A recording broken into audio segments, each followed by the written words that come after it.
तो बड़े लोग फाइनली ब्लैक एडम देखने के बाद तुम ये बात कह ही सकते हो कि डीसी यूनिवर्स का सूरज निकल चुका है, जहां से अब से खेला खेला जाएगा। मगर as a standalone movie होने के नाते इसमें मजे हैं, वाइल्ड है मगर फ्लॉड भी है। तुमको आराम करने का ये मौका नहीं देती, मगर उससे भी बड़ी बात जो तुमको चाहिए था वो तुमको देती है। एंड उससे खुशी की बात और हो ही क्या सकती है। एंड हाँ गुड लोग, आगे जाने से पहले मैं बता दूं उसमें स्पॉयलर्स होंगे तो समझना। खैर ब्लैक एडम की कहानी एंशिएंट कांदाक से शुरू होती है, जहां का इविल रूलर अनकोत मायावी इविल शक्तियों की खोज में अपनी जनता को ही गुलाम बना लेता है, जिसे मॉडर्न वर्ल्ड में उस खोज को इटेरनियम बोलते हैं, जो सिर्फ कांदाक में ही पाया जाता है। पास में ब्लैक एडम का बेटा हुरुत को ही जादूगरों द्वारा चैंपियन चुना जाता है, ठीक उसके एग्जीक्यूशन से पहले, क्योंकि सीक्रेटली ही वो बच्चा एक रेवोल्यूशन स्टार्ट करने के चक्कर में था। बाद में जब अनकोत ने उसकी फैमिली को टारगेट करना चालू किया तो हुरुत ने ही अपने बाप को बचाने के लिए अपनी पावर्स उसमें ट्रांसफर कर दी। अपनी पावर्स टेथ को देने के बाद उसकी जान ले ली गई। और फिर यहाँ से शुरू होता है टेथ एडम के गुस्से की आग। उसके इस अनकंट्रोलेबल केओस के चलते जादूगरों ने उसे कैद कर लिया,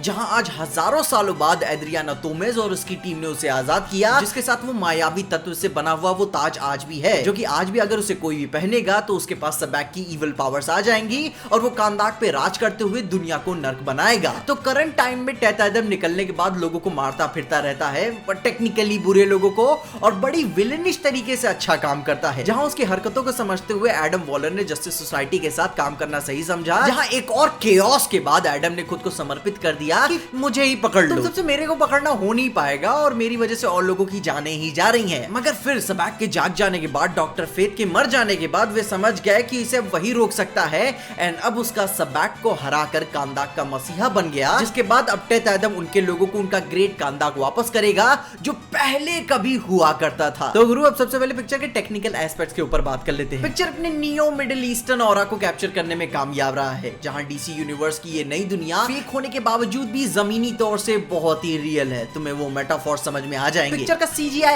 एज ऑलवेज टॉप नॉच है, उसमें कोई कमी नहीं निकाली जा सकती। जहां उसके ऊपर अगर अपन ऐड करें तो खूबसूरत ही उसे बोलेंगे। वो सबैक का डिजाइन और वो ब्लैक एडम की ब्रूटैलिटी टॉप नॉच थी। इससे ज्यादा आई डोंट थिंक कि वो इसे PG-13 में और भी ज्यादा खींच सकते थे। हालांकि आई डोंट नो कि ये सबके साथ फील हुआ होगा, मगर मुझे पर्सनली पिक्चर का साउंड डिजाइन बहुत हल्का फील हुआ। Maybe theatre to theatre vary कर सकता है, क्योंकि जिस हिसाब से यह माल है थोड़ा सा और बॉम्ब ब्लास्टिक म्यूजिक तो चाहिए ही था। इसके बाद पिक्चर की राइटिंग थोड़ी सी इस बार मैं अलग कहूंगा, काफी आगे पीछे ये दौड़ते हैं, मगर एक पॉइंट पे थोड़ी सी टिपिकल सुपर हीरो मूवी ये बनने लगती है, जैसे कि मार्वल होती है, जिसके कारण ये काफी प्रिडिक्टेबल भी बनने लगती है। रॉक भैया इसमें खुद को अलग दिखाने की पूरी कोशिश करते हैं, मगर रॉक ने रॉक को ही प्ले किया है, मैं झूठ नहीं बोलूंगा। मगर इसमें सबसे बेस्ट राइटिंग थी तो अपने हॉकमैन की। बंदा लिटरली पिक्चर का दिल है। डॉक्टर फेथ के सेटअप और डेथ को थोड़ा सा और इंपैक्टफुल बनाया जा सकता था, क्योंकि ये फॉर्मूला फॉलो करने की कोई जरूरत नहीं है कि मर्द मर जाएंगे मगर रोएंगे नहीं। इसके अलावा एटम स्मैशर और साइक्लोन भी ठीक ही थे,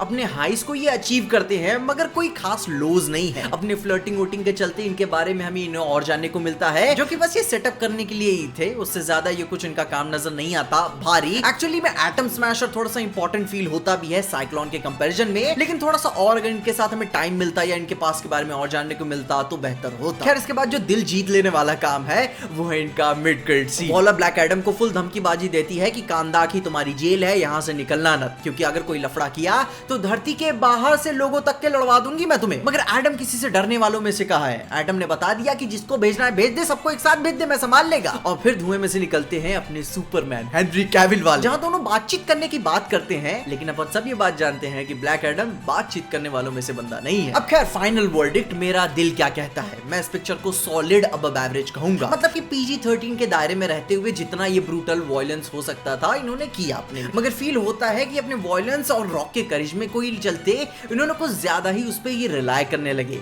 रहे मूवी बीच बीच में बहुत ही फिल्मी भी हो जाती है। The good the bad the ugly वाला रेफरेंस भी समझ में आता है, बात बात पे दीवार तोड़ देने वाला सीन, टिपिकल रॉक के ऊपर सेल्फ डेप्रिशिएटिंग जोक्स को मारना मूवी के टोन को थोड़ा सा बहुत ही रॉकिश फील करा ही देता है कि भाई कुछ भी बोलो रॉक की पिक्चर है। और उसके ऊपर जब अपन कभी भी देखते हैं कि गॉड्स आपस में टकरा रहे हैं तो वो बैंग बैंग वाली इंटेंसिटी तो अपन को दिखनी चाहिए थी, जो कि आखिरी बार अगर गलत नहीं बोलूंगा तो बैटमैन वर्सेस सुपरमैन के क्लाइमैक्स में फील हुई थी। मगर फिर भी सबैक और एडम का आखिरी फेस ऑफ मुझे बहुत पसंद आया, और जिस तरह से रॉक ने उसे चीरा है वो देख के समझ में आता है कि इनके पास मोटी मोटा प्लान था कि भाई एंड में क्या करना है, शुरू कैसे करना है, मगर बीच में क्या करना है डाल देंगे कुछ, ऐसा लग रहा था। जो कि ये अच्छी है मगर डीसी की कोई बेस्ट मूवी नहीं है। इसकी मेजर कमियां मैं इसकी राइटिंग में ही निकालूंगा कि जैसे इन्होंने कैरेक्टर्स को सेटअप किया है उनमें कुछ बहुत ही भारी वेट फील नहीं होता, जो कि वो तो रहना ही चाहिए था इसमें, क्योंकि जब गॉड्स आपस में टकराते हैं तो वो भारी लगना चाहिए, मगर वहीं ये हल्का फील होता है। खैर फिर भी ये एंटरटेनिंग एनफ बना रहता है। As a standalone movie होने के नाते ये कुछ बहुत ही अच्छा खूब नहीं कर देते, लेकिन डीसीयू का माल होने के नाते ये अब एक बेंचमार्क सेट कर देता है कि कहानी कितने ऑल लेवल्स पे अब खेल सकती है। जो कि बस मैं यही कहूंगा कि इसे और इंटेंस बनाया जा सकता था, कि जैसे वो डॉक्टर फेथ की इंटेंसिटी को सेटअप तो कर रहे थे लेकिन उसे अचीव नहीं कर सके। क्योंकि इमेजिन करो कि डीसी एनिमेटेड यूनिवर्स की तरह अगर वो इस इंटेंसिटी को अचीव कर देते तो तबीयत खुश हो जाती। मगर फिर भी as a solid above average movie है, जो सुपर हीरो फैंस के लिए किसी non stop action Diwali gift से कम नहीं। क्योंकि एंड में जो ये पिक्चर करती है उसका सपना बच्चा बच्चा पिछले 6 सालों से देख रहा था, और अपन के लिए वही काफी है। एक सॉलिड पिक्चर जो एक बेहतर भविष्य की नींव रखती है। खैर तुम बताओ तुम्हें कैसे लगा? मेरे लिए पिक्चर सही थी, कोई ऐसी बात नहीं है, इंटरटेनिंग एनफ थी, रॉक की पिक्चर थी, मजा चाहिए था, रॉक वाला मजा मिला। खैर तुम इससे और क्या एक्सपेक्ट कर रहे थे? तुम अपने ओपिनियंस में कमेंट जरूर बताना कि तुम्हें ये पिक्चर कैसी लगती है। और इन सारी बातों के साथ साथ अपन ने भेड़िया मूवी के ऊपर भी बात की है, जो आप मेरी इस वाली वीडियो में जरूर देखना, तुम्हें सारी इन्फॉर्मेशन उसके बारे में मिल जाएगी। मगर तब तक के लिए देखते रहिए पीजे एक्सप्लेन।